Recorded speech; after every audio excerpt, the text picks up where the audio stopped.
Nope. I'm high. How about I wash off the grapes? Yes. Okay. You're already making good decisions when you're high. I want tacos. Will you drive? I'm a little toasty.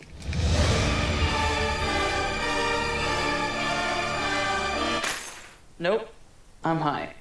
Let's order in. Don't make an exception when it comes to driving. If you feel different, you drive different.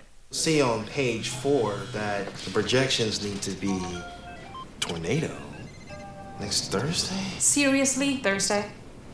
Can't do that. This is really inconvenient. I have yoga that day. I have no time for this. So, I can't do Thursday, but I can do Friday. Disasters don't plan ahead. You can. Talk to your loved ones about how you're going to be ready in an emergency. Don't wait. Communicate. I want to eat apples and bananas. I need to eat apples and bananas. Why can't I eat apples and bananas? Support the Feeding America nationwide network of food banks to help provide meals to those in need. Join us at feedingamerica.org. Good evening and welcome to Eagle Eye News at 6. Eagle Eye has done a great job. And welcome to Eagle Eye News at 6. We are just having a great time here in Auburn, Alabama. The party is not over yet. Eagle Eye TV, Auburn's news leader.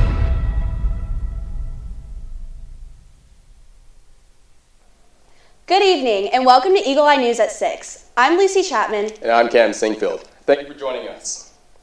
Over 60 people are confirmed dead, with many injured following a strong earthquake in the Philippines. The 6.9 quake struck the central Philippines around 10 p.m. local time on Tuesday. The quake occurred just 10 kilometers or 6 miles underwater, near the Cebu province. A tsunami warning that had been issued was canceled later. The U.S. Geological Survey estimates 500,000 people felt the quake. Officials in the region are concerned the size of the quake could cause significant damage to poorly built structures in the region. Wednesday night, 2 Delta Airlines jets collided at New York's LaGuardia, sending one person to the hospital. Michael Yoshida has the story. Emergency lights flashing at New York's LaGuardia Airport Wednesday night after 2 Delta Airlines regional jets collided on the ground, the wing of one aircraft slamming into the cockpit windows of the other. And you feel the front of the plane just kind of get dragged to the right, and you can physically feel like in your seat you moving to the right. One person was taken to the hospital, according to airport officials, with a pilot heard on air traffic control audio saying a flight attendant had injured her knee. We call these incursions, runaway incursions, and they're about 4 a day. Usually they don't hit. The collision happened between Flight 5047 and Flight 5155 at the intersection of two taxiways. The Federal Aviation Administration said air traffic control had told Flight 5155 to wait to cross the intersection and yield to other aircraft. The agency now investigating the incident. There are very clear rules for pilots taxiing, one plane turning in front of the other, depending upon the clearances, and ground control would have said who was cleared to go where, but it's like the rules of the road. One plane has the right of way, the other was turning in front of it, and so they will figure it out in a hurry. Delta released a statement saying in part, Delta will work with all relevant authorities to review what occurred as the safety of our customers and people comes before all else. We apologize to our customers for the experience. In Washington, Michael Yoshida. In downtown Houston, Texas, multiple people were injured in an explosion Thursday morning. The blast happened at a hotel that's under construction and not open to the public. Houston Fire Department officials say initial reports indicate an issue with the boiler led to the blast. The emergency response included a hazmat team arriving on the scene. Authorities said there were multiple injuries. A heroic act doesn't go unnoticed. A Massachusetts police officer used an axe to rescue a man from a burning car after it crashed into a house. 2 months later, he's being recognized for his quick actions. The officer and homeowners spoke with John Perrick. The word hero, that's what we're expected to be. On July 25th, around 1 in the morning on South Street, Foxborough Police Patrolman Brendan Fales found himself with no time to think and just seconds to act. The vehicle was filling with smoke and fire, and who knows what would have happened, Inside, Fales says he saw the driver, unresponsive by the passenger side. He then ran back to his cruiser to get an axe. These are very good because you do one hit and the window's done. Fails, then drag the driver away from the burning car. The number one priority is preservation of life, right? That's our job. So the first thing we need to do is make sure that person's okay. And you can still see the damage left behind from the accident. Look at the steps here, taped off. For the homeowners, this serves as a reminder of that night. So many things could have gone much worse that night. Adam and Blair Jenkins, along with their young daughter, were all asleep the night of July 25th when they awoke to a bang. All I knew was that our family was in danger. We didn't know what, we didn't know how. Investigators believe the driver was drunk and wasn't wearing a seatbelt when the car crashed. The Jenkins family tells me the car missed their gas line by a matter of inches. Our heart really does go out to this man. We don't know his story, but we know his life is different now. Do you feel like a hero? Well, you know, we're all heroes, right? Every police officer. No matter if it's a routine shift or you got to do something like this. When we come back, you'll get a weather update from Eagle Eye's Kayla Dudinsky. You're watching Eagle Eye News at 6. We need to go meet the guys. I'm lit. Can you drive? Pool party at Jesse's. Can you drive? Will you drive? I'm a little toasty.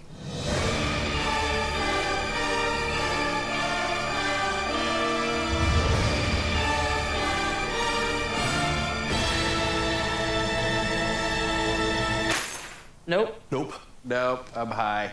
But I can order us a ride. Friendly reminder, don't drive high.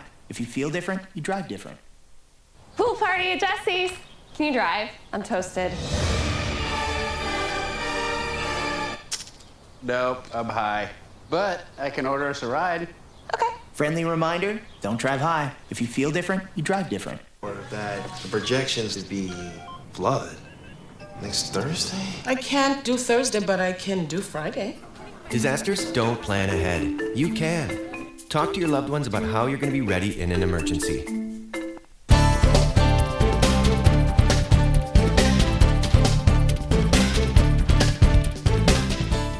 Welcome back to Eagle Eye News at 6. My name is Kayla Dudinsky, here with your weather outlook for this week on the Plains. It's the perfect time for an Auburn football bye week. This weekend holds partly cloudy skies and more mild temperatures. Tomorrow will be mostly sunny with a high of 81 and a low of 63. Expect a nice breeze on Saturday. Skies will be partly cloudy with a high of 82 and a low of 68. On Sunday, we're seeing a high of 80, low of 70, and potential for showers in the afternoon and evening. Moving into next week, we're seeing partly cloudy skies, with highs around 80 and lows in the high 60s. Expect to see thunderstorms throughout the day on Monday and Tuesday, and midday showers on Wednesday. And that's all for this week's weather on the Plains. Next up, it's Tessa Allen with your political update, including yesterday's government shutdown. I'm your weather anchor, Kayla Dudinsky, and you're watching Eagle Eye News at 6. We'll be right back.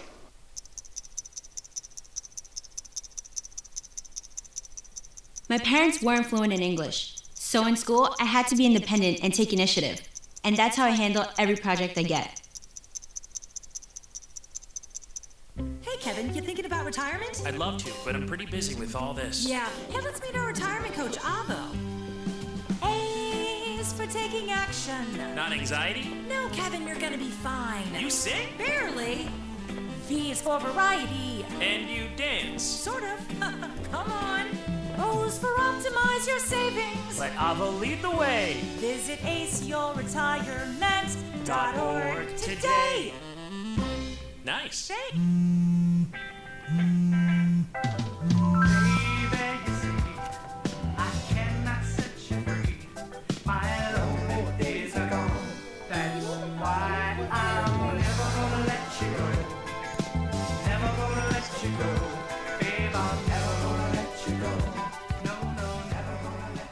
Here you go. Thank you. Thank you.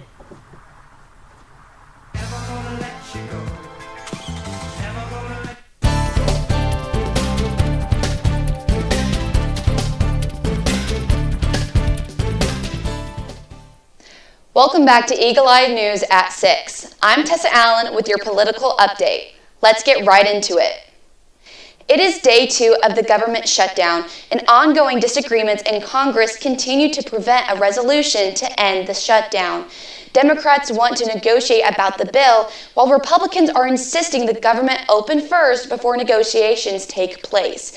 Here's White House Press Secretary Caroline Leavitt had to say about the ongoing disagreements and shutdown.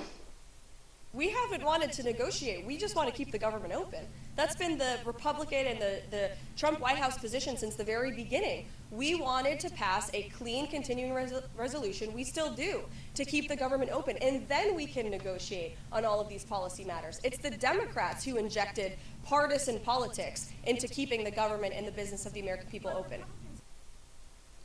Budget disputes and policy disagreements still remain the main issue of the shutdown, but congressional disagreements is making it unclear when the government will reopen.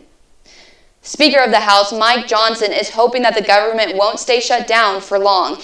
He hopes that putting pressure on the Senate Democrats will get the bill passed so that the shutdown will not go past the weekend, hurting civilians. Here's Speaker of the House Mike Johnson. Of course they do. Of course they do. And the House is coming back next week, hoping that they will be sending us something to work on, that we can get back to work and do the people's business. They're anxious to come back, but the Senate Democrats, 44 of them, all the pressure should be on the 44 Democrats who are dug in to try to pander to the far left corner of their base. That's what this is. How important is it to appeal to the radical left of your base and hurt Americans? Because if they drag this on through the weekend, more and more people will be hurt. People feel frightened, uncertain, and uneducated, but during this time, it is important that we stay informed about the government and how it can impact everyone in this country. The White House sent letters called Compact for Academic Excellence in Higher Education to a mix of public and private institutions on Wednesday.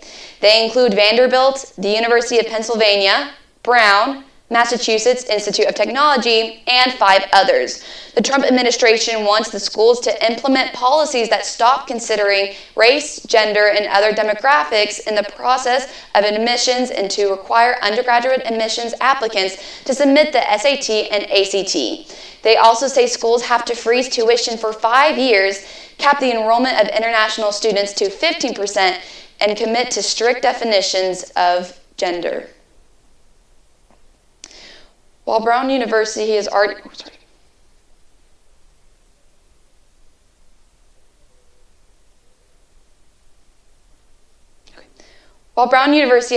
reached a $50 million deal with the Trump administration to restore the school's federal funding, opponents are urging colleges to reject President Trump's deal. Opponents see the exchange as a violation of free speech and campus independence, putting into question what free speech entails on a college campus. Well, folks, that's all for this week's political segment. But when we come back, you'll hear from the desk Lucy and Cameron. This is Eagle Eye News at 6. Touchdown! Did you see that? Whoa, we scored? Yeah, we scored. We won the playoffs. I can't believe I missed that. Every time I'm buzzed, I spend too much time on my phone. I should take your phone away. No. I'll call for a ride. Wait, why does my face look like that? When I was growing up, my mom was extremely tidy. We were trained to put things back where we got them from. One day, when I walked into my mom's house, I felt like I walked to someone else's house. There was stuff everywhere, and just growing up the way I grew up and to see this transition was very alarming. When Sean talked to me, it was a wake-up call, and that's when I went to the doctor.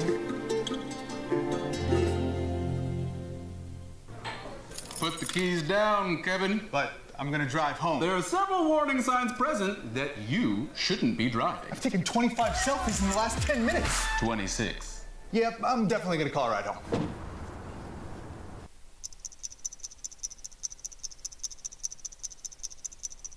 My parents weren't fluent in English, so in school I had to be independent and take initiative, and that's how I handle every project I get. Hey, Kevin, you thinking about retirement? I'd love to, but I'm pretty busy with all this. Yeah. Hey, let's meet our retirement coach, Avo. A's for taking action. Not anxiety? No, Kevin, you're gonna be fine. You sing? Barely. V is for variety. And you dance? Sort of. Come on. O's for optimize your savings. Let Ava lead the way. Visit aceyourretirement.org today. Nice. Thanks.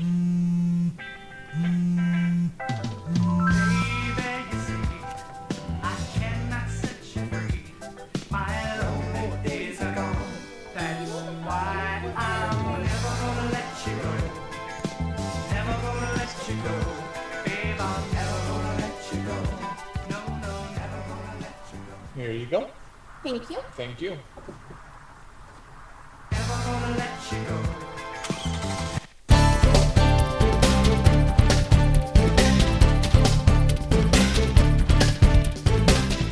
Welcome back to Eagle Eye News at 6. The U.S. government is shut down as of 12:01 Eastern Time this morning. It's out of money because Congress can't agree on a funding plan. The main sticking point is health care. Democrats want to reverse Medicaid cuts and stop enhanced Obamacare subsidies from expiring. The Congressional Budget Office estimates about 750,000 federal workers facing furloughs.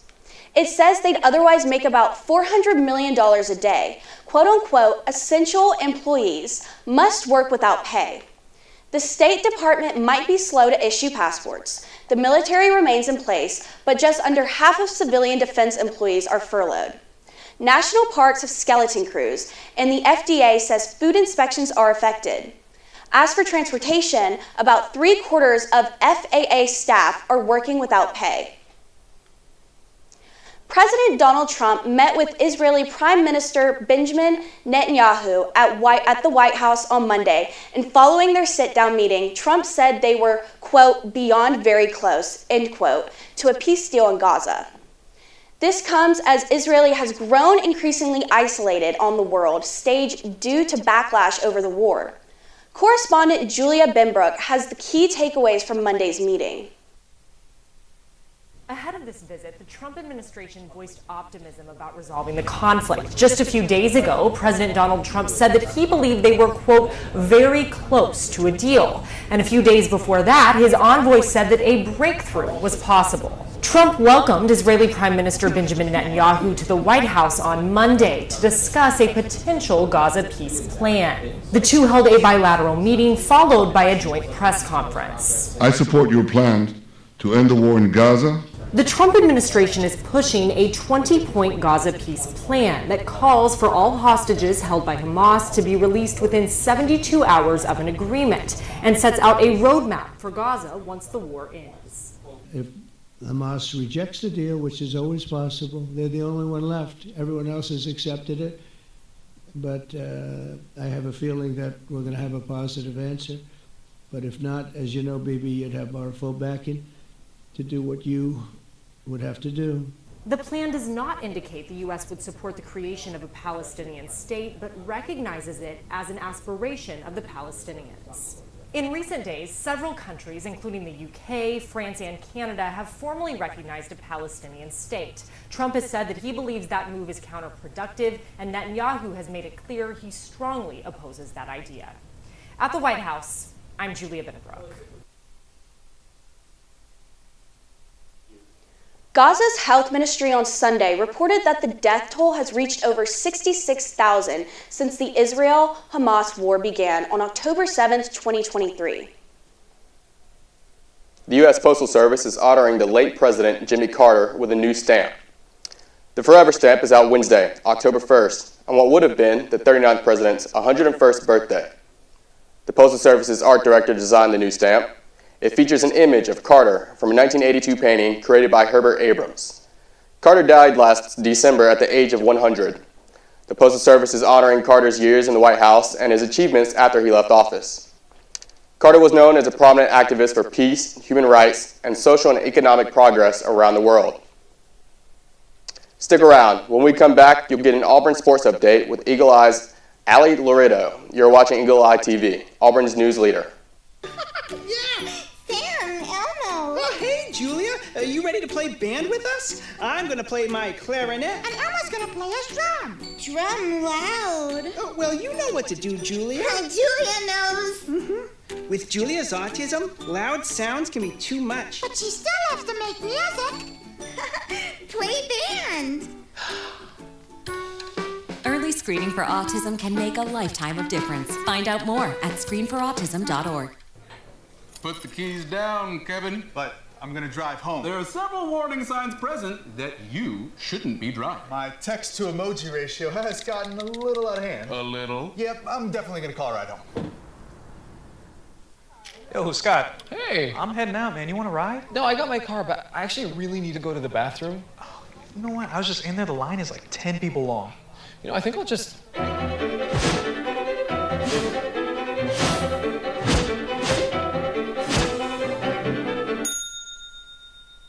Dude, are you okay?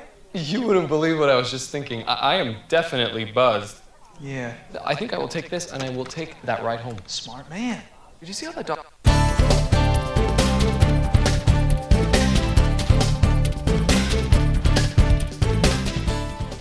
Welcome back to Eagle Eye News at 6. I'm Catherine Mims with this week's entertainment update. Super Bowl 60 is months away, but we know now who will perform at the halftime show.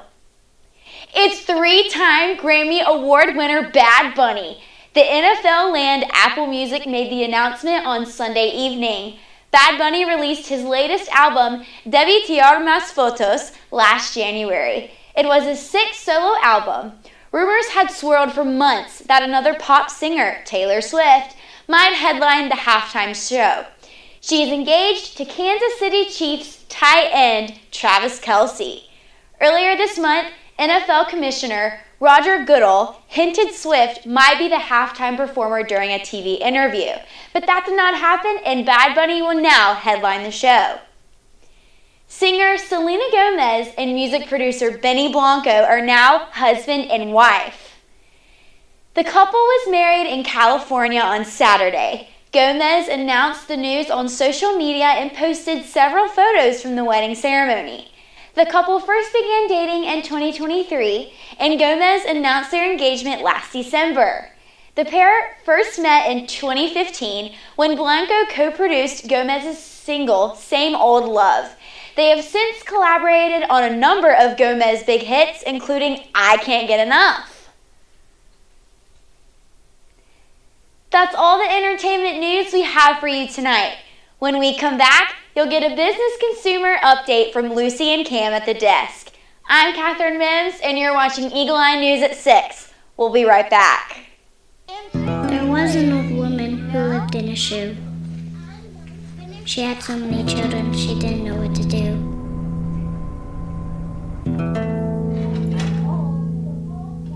She gave them some broth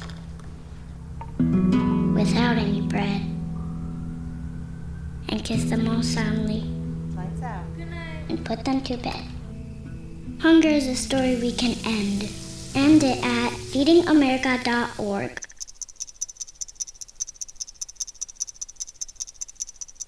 I was living in a shelter juggling 3 jobs. I had to be resilient. That's something that you can't teach. You can achieve a lot using your imagination. I mean, I don't like to brag, but... Wait, who's that? And why is she all over these achievement awards? But with STEM, the sky's the limit. Shaboom! Use STEM to envision... Okay, I'm seeing it. Yeah!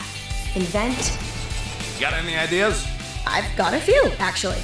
And create a better world. Told you she's super smart. If she can STEM, so can you. Find out more at She Can STEM.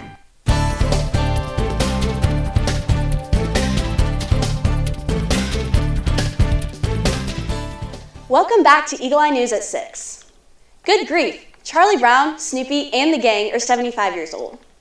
Charles M. Schulz Peanuts comic strip began October 2nd, 1950 in just 7 newspapers. For the next 5 decades, Schulz wrote and drew every Peanut strip. Today, the beloved comic strip is still featured in thousands of newspapers around the world. And the Peanuts Gang is featured in online syndication, a new streaming series on Apple TV, books, and much more. Several museums around the country will have exhibits and events this year for the Peanuts' 75th anniversary.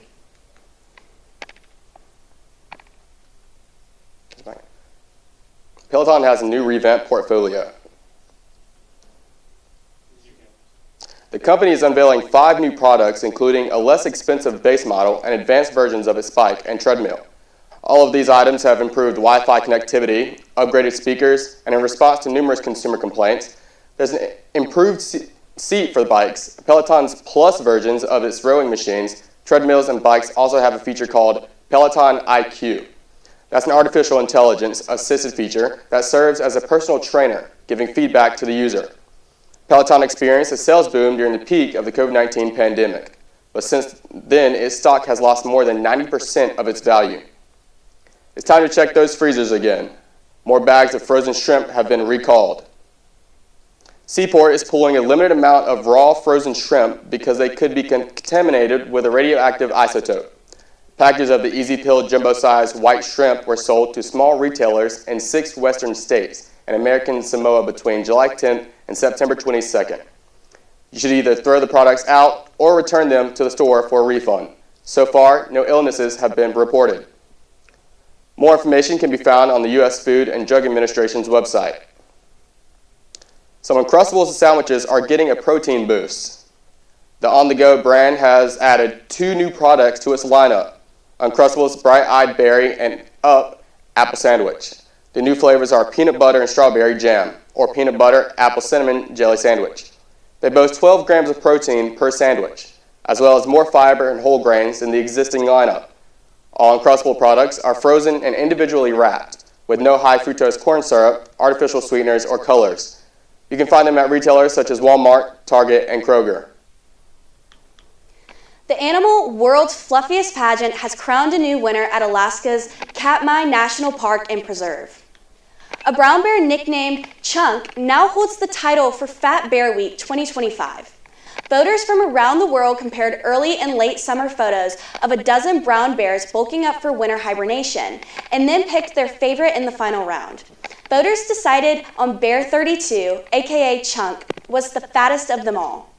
In addition to his impressive girth, Chunk's Cinderella story appealed to voters. He overcame a jaw injury that threatened to derail his salmon-eating activities. Fat Bear Week began in 2014. It's fun and an opportunity to educate people about brown bears and their habitat in Alaska. We're out of time, but for more Auburn news, head over to our website, eagleeyeauburn.com, and check out our social media pages. I'm Cam Zinkfield. And I'm Lucy Chapman. Thank you for watching, and War Eagle.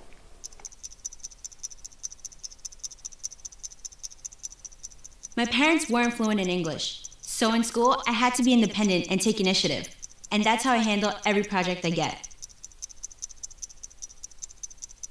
Hey, Kevin, you thinking of